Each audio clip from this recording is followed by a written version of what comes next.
بسم الله الرحمن الرحيم. الحمد لله رب العالمين، ثم الصلاة والسلام على خير خلق الله أجمعين، محمد وآله الطاهرين. اللهم صل على محمد وعلى محمد وعجل فرجه.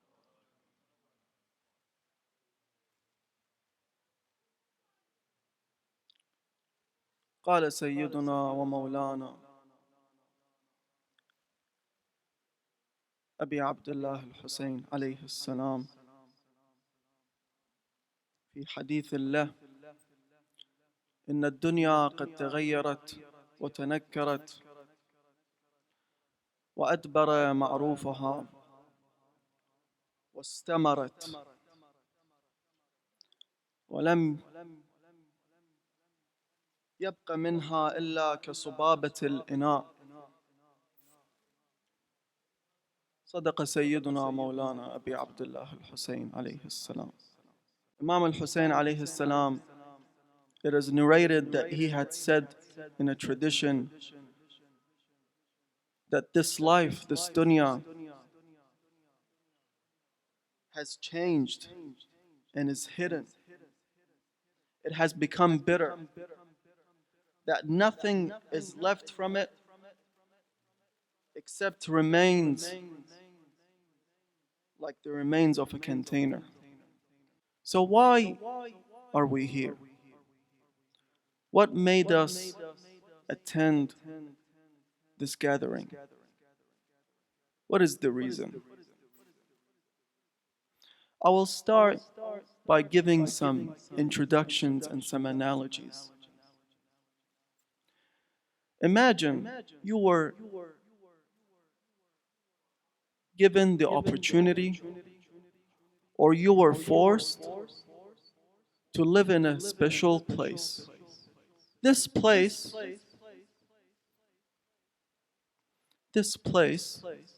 had everything that you want. It had all the pleasures that every human being seeks. You had access to different luxury.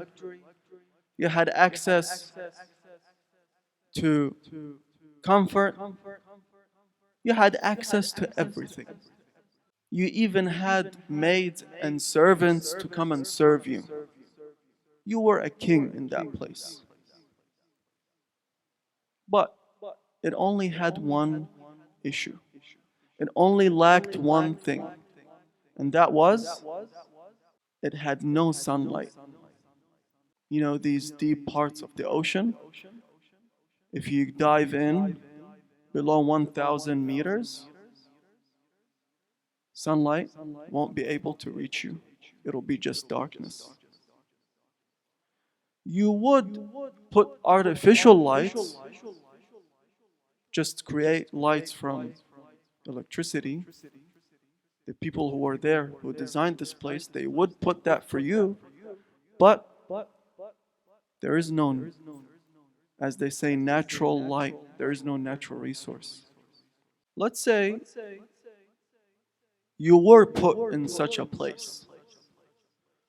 Would you be interested in living that life? Would you find happiness? Would you find yourself to be happy in that place? You've got everything. Everything is there. Every pleasure that you want. But it lacked something like this. The thing is,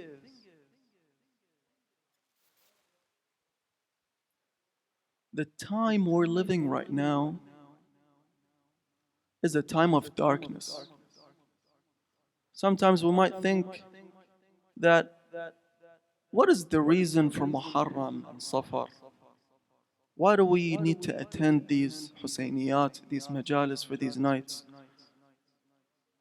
Do we actually need to come? Do we actually need to attend? And what are we missing out if we don't come? You're missing out on the most crucial thing. Someone who actually abandons Imam al-Hussein alayhi salam and religion he is missing out on the most crucial things. Have you seen these people who they are rich, they are wealthy, they've got access to peace, prosperity, well-being, health, wealth, everything. But when you look at them closely, would you see in their faces that they're actually happy? What I mean by this, you see, I'll give you an example. A person that takes drugs or a person that consumes alcoholic beverages, they might experience a sense of excitement, but are they happy?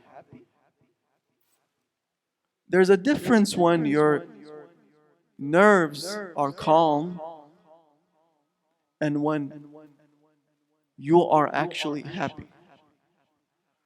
And I will try to explain how to acquire happiness. To be calm, to be stable in this life, and to be happy, you need to have something that is called stability. If a person wants to be happy, they need to be stable. And in Arabic, I'd like to refer it as اطمئنان. Have you heard يا أيتها النفس المطمئنة اطمئنان? Where would you get اطمئنان? And what is it? اطمئنان is basically when you have this peace of mind and when you have this stability inside you, where you are calm, your mental health is just calm. Even if you are living in a hardship, have you noticed the believers? And the more a person becomes a believer, the more they've got this itmi'nan in themselves. Now, how do they get it? Where does it come from? There are two ways to acquire this itmi'nan. And with this itmi'nan, you will attain true happiness, sa'ada. But without this itmi'nan, you won't have sa'ada. For Imam al-Hussein salamullah alayhi, we find in one of the ziyarat, the visitations, when we visit Imam Hussein, we find it that it says, and you're saying to Imam Hussein alayhi salam, Ashta Sa'ida. What does Ashta Sa'ida mean?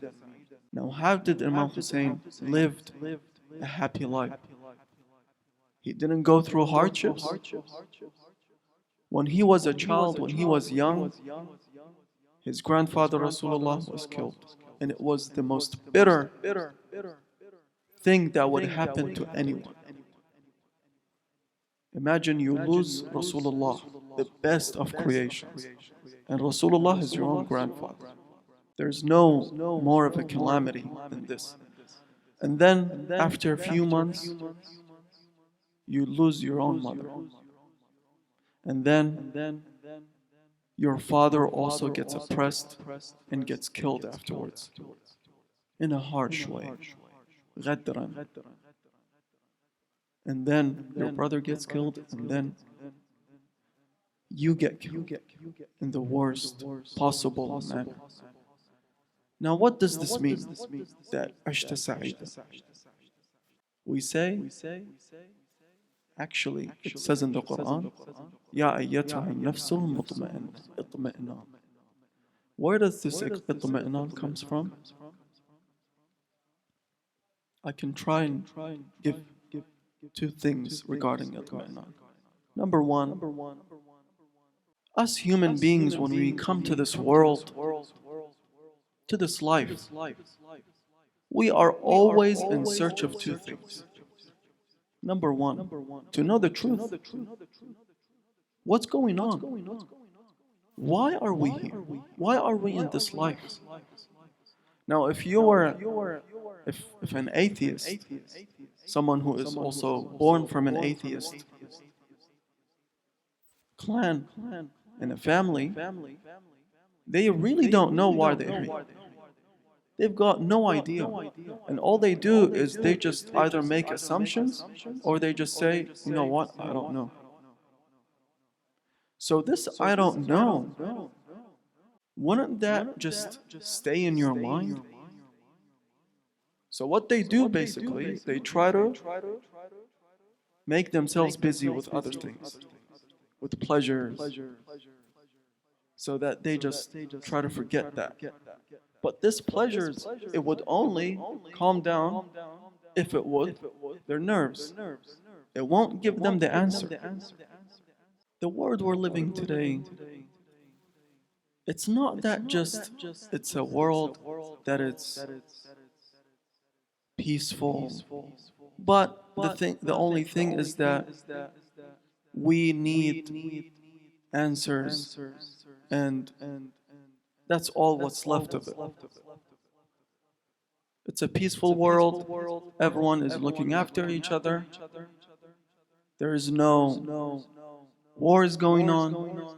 There is no starved nations. And the thing is that you realize how odd it is that someone would actually come and say, why do we need Imam Hussein and why do we need religion? It's like that person who has lighted up some charcoal in an enclosed room. All the windows are closed. And they don't realize it, but what they're breathing carbon monoxide. And what will happen if they just stay there? Firstly, they wouldn't realize that they're not getting enough oxygen, and they would probably think that, why do we need oxygen? Especially if what they're breathing is something with a good taste. This is going to happen. And then, after a short while, they would realize themselves becoming dizzy because not enough oxygen is reaching the brain, and then just find themselves wanting to faint. And if they leave themselves in that place, after a couple of hours, people would come and they realize that they had passed out. We are living in a time, in a life, in a dunya, that we're not realizing it, but it's darkness. And we aren't able to see light. That's why we think that we don't need darkness. Why? Because we are used to this. It's been so long that we haven't seen a light. And who is our light today? Imam صاحب العصر والزمان الإمام المهدي لذكره صلوا على محمد وآل محمد.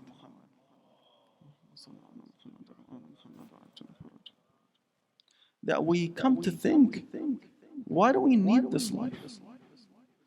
Why do we need this life? And let me explain. Billions and billions of dollars are being spent annually, each year. On what? On ending world hunger? Around more than $40 billion has been spent for chocolate. And this is for the rich, developed countries. Billions of dollars are being spent for the beauty industry. If that wasn't enough, just last year, 2022, world military spending reached all-time high of $2.24 trillion. Do you know how much it would cost if you wanted to end world hunger? Around 50 billion, which is almost probably less than 2% of this amount. So what's stopping these people? And why are they doing something like that? What's going on? The thing is, when you don't follow and when you don't seek the light, what will happen is that you would go more and more to darkness. And then it would just escalate. These majalis, one of the purposes of these majalis is that they are majalis al-dhikr, remembrance gatherings. You see, us human beings, we forget a lot. There's a lot of realities in the world, but we just forget. So we need people to remind us. Just an example, how many of us knew or remembered this fact? You've all probably heard this fact that billions and billions of dollars are being spent on these things. But we just need someone to remind us, just in case we think that what we're living today is actually not a stable life. These people, their problem is in their hearts. There's a hadith by Imam al-Rida alayhi salam that says, من جلس مجلسا يحيى فيه أمرنا لم يمت قلبه يوم تموت القلوب. If a person sits in a gathering, in a majlis, in a sitting, the our affair, our amr, is being revived, his heart won't die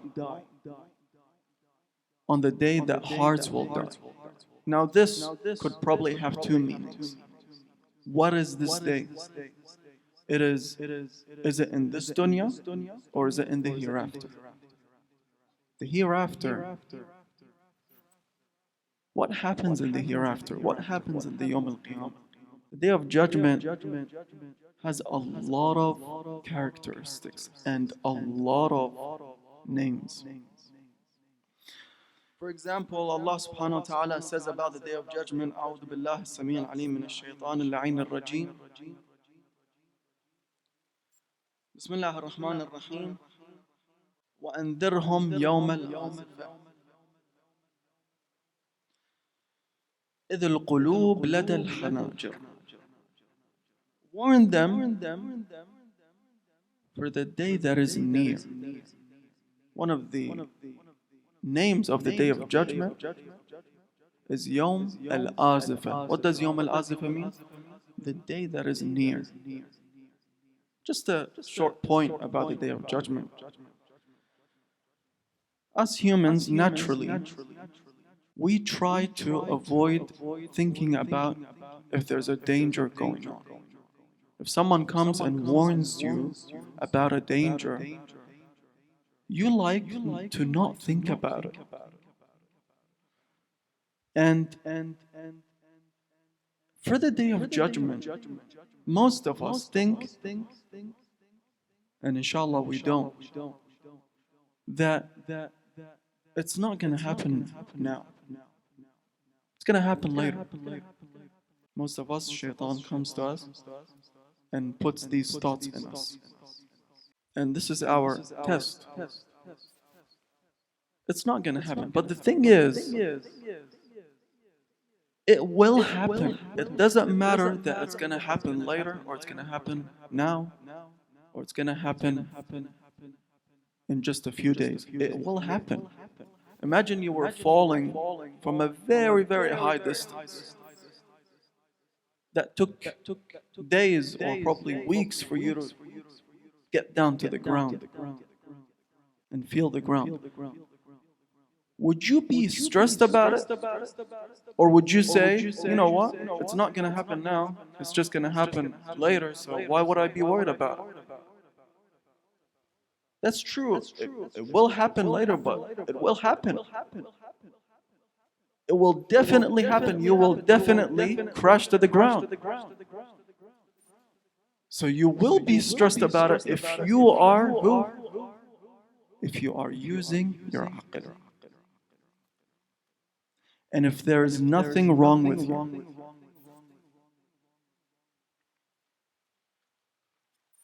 So وأنذرهم يوم الآزفة. The second verse.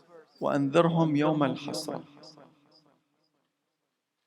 Sorry, I'll return back to the first verse. يوم الآزفة إذ القلوب لدى الحناجر. Where the hearts have reached the throat. This is a very nice example. The more afraid you become, the more stressed you are about something, what happens? You feel like your heart is pounding, right? On the day of judgment, one of the things that happen is that the hearts, from how much people are afraid, from how much people are scared, it's like their hearts have reached the throats. وأنذرهم يوم الحسرة إذ قضي الأمر. One of the names of the day of judgment, يوم الحسرة, the day of regret, which is narrated that everyone is in a hasra mode. Everyone is regretting. The ones who did good and the ones who did bad. The ones who did good, it's because they regret, why didn't I did more? Why didn't I do more? And the ones who did bad, what they say is that يا حسرة ما فرطت في جنب الله. Why did I do bad? One of the characteristics and name of the day of judgment, يوم يفر المرء من أخيه وأمه وأبيه. Now when does this happen? You would actually flee and run away from your own brother, from your own mother, from your own father. I'll return back to the first hadith. من جلس مجلسا يحيا فيه أمرنا. Why is the world so crucial? What's happening to the world? That's the reason. Their hearts are dead. Or their hearts have become veiled, covered. And inshallah, possibly the 9th night, Laylat Tasu'ah, I will talk about this more thoroughly. And inshallah, I'll talk about the belief in Allah subhanahu wa ta'ala, in atheism. That what happens to the heart, what makes it like that? Have you noticed sometimes you talk to some people who do evil acts or immoral acts these day and age, and when you talk to them, they don't understand you. You tell them, look, this act that you're advocating for, this act that you're pushing everyone to normalize it here in the West, this act is immoral. But they don't understand it. In fact, they actually see it as something totally normal. And they say that if you discriminate people who do these acts, it's like you're discriminating someone based on their color of the skin. They say that these two things are the same. Why is like that? What's wrong? It's because the issue is with the heart. The issue is with the understanding, with the comprehension. That it's just not seen as something bad anymore. من جلس مجلسا يحيا فيه أمرنا لم يمت قلبه يوم تموت القلوب. And now, this month, the month of Muharram, is among the Ashhur al-Hurum. Ashhur al-Hurum, as it says in the Holy Quran, أعوذ بالله السميع العليم من الشيطان اللعين الرجيم بسم الله الرحمن الرحيم يسألونك عن الشهر الحرام قتال فيه قل قتال فيه كبير. Fighting in the Ashhur al-Hurum is big. Allah subhanahu wa ta'ala says big. قتال فيه كبير. Allah subhanahu wa ta'ala also says in the Quran, أعوذ بالله من الشيطان الرجيم إن عدة الشهور عند الله 12 شهرا في كتاب الله يوم خلق السماوات والأرض منها 4 حرم. The months for Allah subhanahu wa ta'ala are 12 months. Among these 4 months, 4 of them are hurum. 4 of them are sacred. Which months are these? Rajab, Dhul Qa'dah, Dhul Hijjah, and Muharram. So what are the characteristics? What's so special about these months? Is that when you commit sins, they are multiplied. And when you do good deeds, they are also multiplied. It is narrated in a hadith by the Ahlul Bayt alayhim salam, or by the Prophet, Al-Ashhur al-Huram حرم الله فيها القتال ويضاعف فيها الذنوب وكذلك الحسنات. Therefore, we just need to be aware of what we do, of our actions. There is also one more thing. It is highly recommended to weep and cry for the calamities of the Ahlul Bayt. For example, one day, and to be more precise, it was like tomorrow, the first day of Muharram, one of the companions by the name of Rayyan ibn Shabib, he enters to Imam al-Rida. So he sees Imam al-Rida on the first day of Muharram. Imam al-Rida tells him, Ya ibn Shabib, asaimun ant? Are you fasting today? So he says no. And then the Imam explains about the rituals and the recommendations of fasting on the first of Muharram. It's recommended to fast on the first day of Muharram.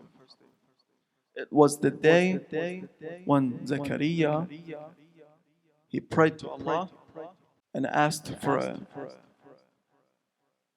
pure progeny, where he said, رَبِّ هَبْ لِي مِن لَدُنْكَ ذُرِّيَّةً طَيِّبَةً إِنَّكَ سَمِيعُ الدُّعَاءِ فَاسْتَجَابَ اللَّهُ لَهُ, and Allah granted his dua. فَمَنْ صَامَ هذا اليوم ثم دعا الله استجاب الله له كما استجاب لزكريا. ثم قال يا ابن الشبيب. And then the Imam starts to talk about the main thing on the month of Muharram. إن المحرم هو الشهر الذي كان أهل الجاهلية فيما مضى يحرمون فيه الظلم والقتال بحرمته. أهل الجاهلية. Who are أهل الجاهلية? أهل الجاهلية are the ones who were before the people who were before the time of the Prophet. And they have crucial stories. They have the most cruel stories that you would probably hear from people before the time of the Prophet. But they had some guidelines. They had some things, some policies, as we would like to refer it, that they would want to follow it and they wouldn't want to break it. One of them was that they wouldn't want to fight and to do oppression, to do dhulm on the months like the month of Muharram. But the people who killed Imam Hussein, they killed Imam Hussein on the holy month of Muharram. They didn't respect the sanctity of this month. I will get to the point of why is it that we cry later. Now, I will just try to bring up some of the rewards of crying. For example, it says in a hadith, من تذكر مصابا فأبكى فبكى وأبكى لم تبكي عينه يوم تبكي العيون. This also remembering the day of judgment. If you cry or make someone to cry for our calamities on the Day of Judgment, you will not cry. Your eyes won't be tearful. With all the things that happen on the Day of Judgment, where you would actually just leave your family, this is what will happen.